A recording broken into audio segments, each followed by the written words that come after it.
there anyone who wants to do the harder one? And I didn't give the harder one. Okay? Right, so you're going to now answer your question using the information you've gathered today.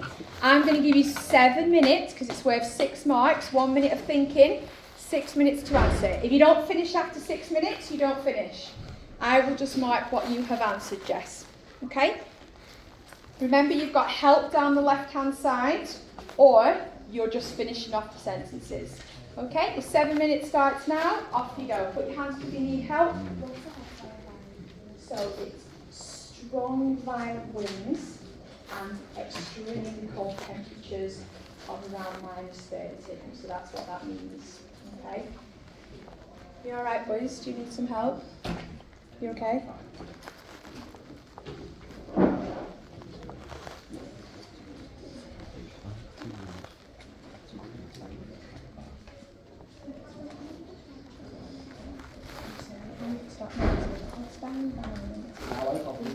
Extremely cold, strong winds, freezing temperatures.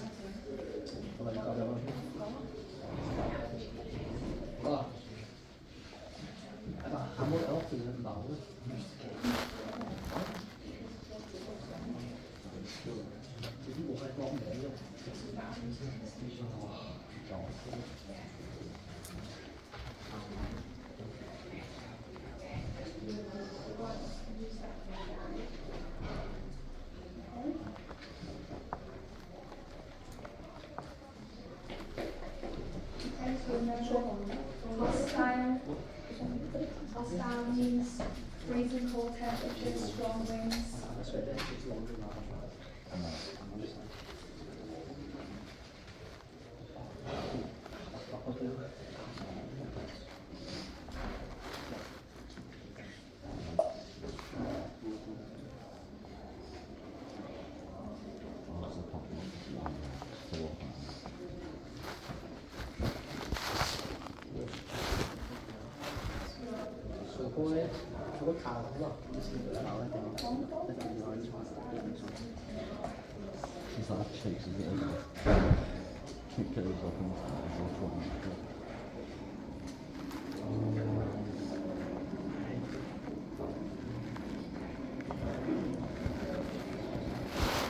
Mash.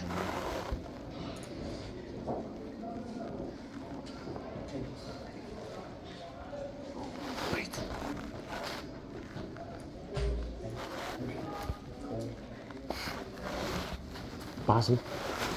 Basil. Basil. Yeah, that's a good one. Basil. Go on, big fish. Corn.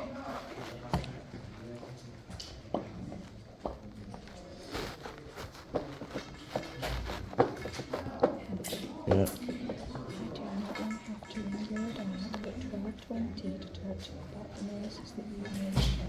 Okay. So I'm just going to say nicely, I never ever want to hear in my lesson the noise again, because I promise you I will be on the phone at the end of that lesson to your home.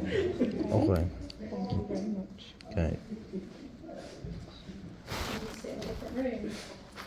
So I'll arrange that out.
Hostile means extremely cold and harsh winds like Antarctica or the Arctic. The vertebrate plant has a shallow root system. This is because it cannot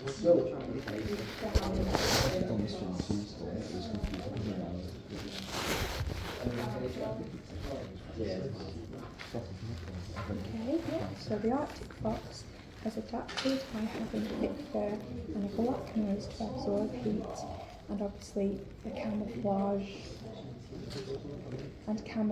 so therefore it's white. Yeah.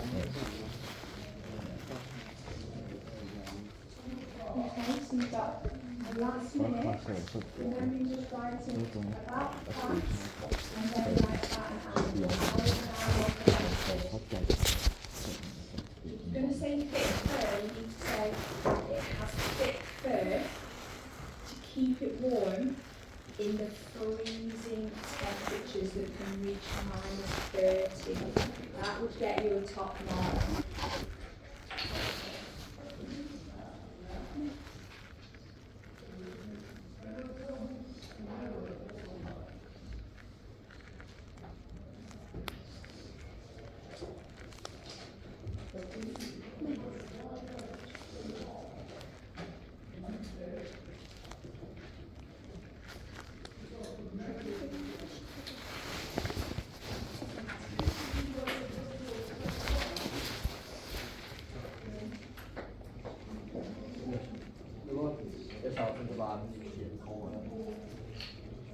Which can reach -30. The more specific you can be, the better marks you will get.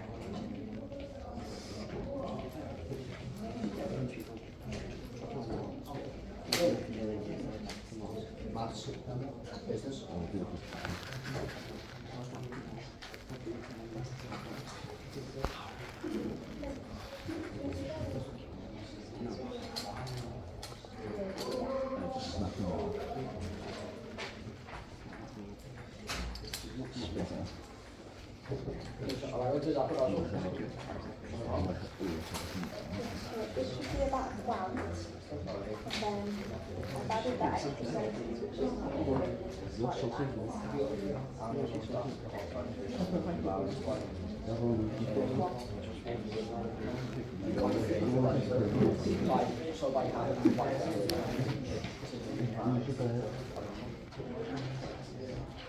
why does it have thick fur? To keep warm and cold. Why does it have black nose to absorb heat from the sun? Yeah? Okay. Now, obviously you're going to glue your answer in, okay? If you want to, it's optional, but if you feel like, oh, I'll forget all of that. So if you want to, you can glue in your note-taking sheets. You have to glue that in, that's really important. If you want to glue those two in, you can. If you think, oh, do you know what, next year I'll need to go through my exercise book and look at that, then fold them and glue them in as well, okay? So you have to glue your answer in, and that's optional. Right, I'm going to give you 2 minutes to do that. I'm just going to finish with one thing this morning.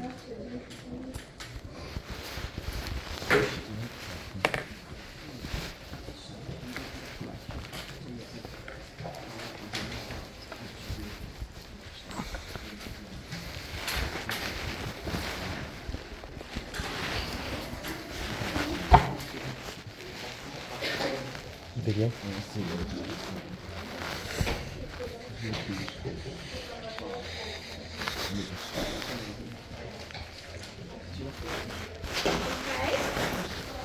So,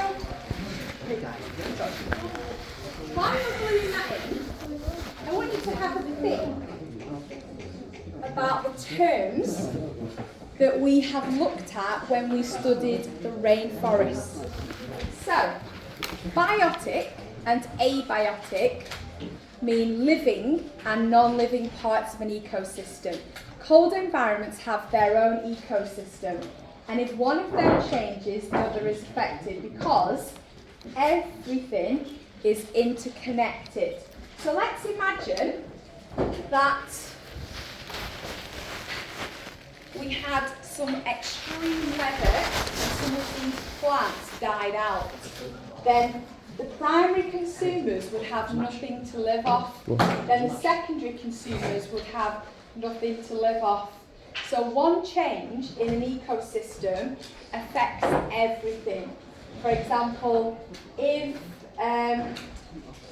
caribou were struggling to survive in northern Canada, then the Arctic wolf would have less food to select from, and then that could affect the Arctic wolf.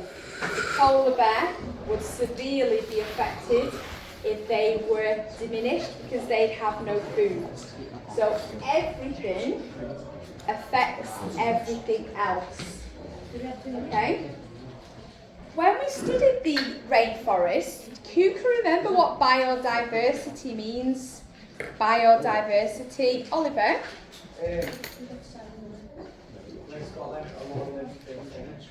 So does the rainforest have high biodiversity or low? High. Now what do you think about a cold environment? High or low? Quite low. That is all biodiversity means. The variety of plants and animals in an ecosystem or biome. What we mean by variety, it means the number.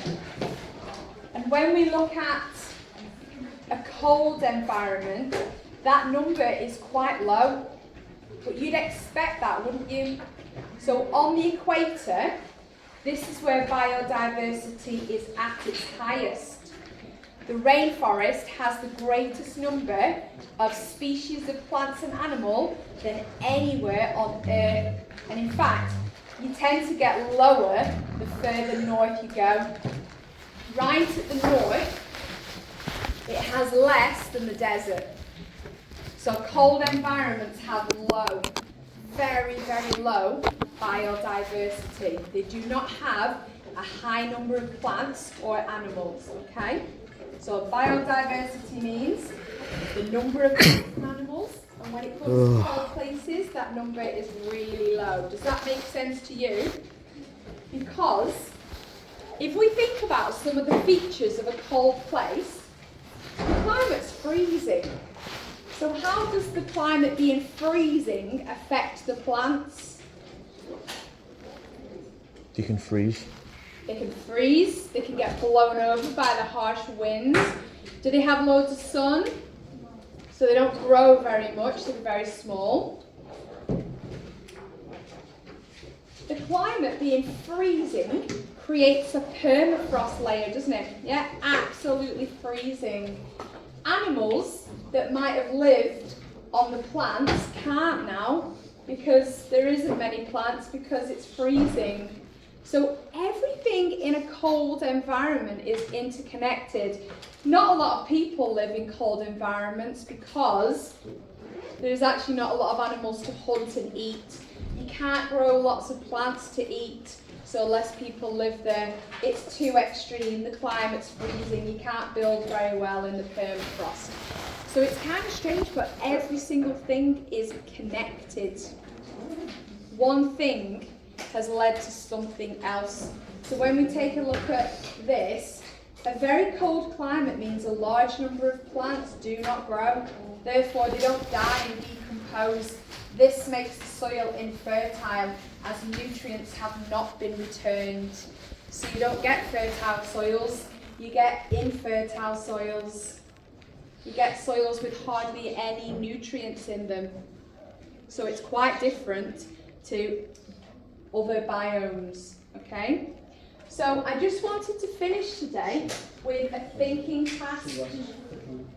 We're not going to glue this in. All I want you to do is see if you can do 3. You've got 4 minutes. I've done one for you as an example. Can you finish the sentence of 3 others? Whoever manages to get 3 in the 4 minutes that we have left gets a merit. Okay? Can you finish the sentence of 3 of them? You've been exceptionally hardworking this morning, year 10. So well done.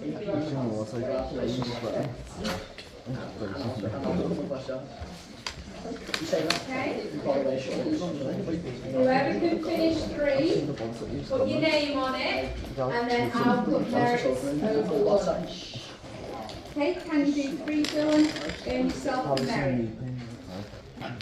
Put your name on, see if you can finish 3 sentences.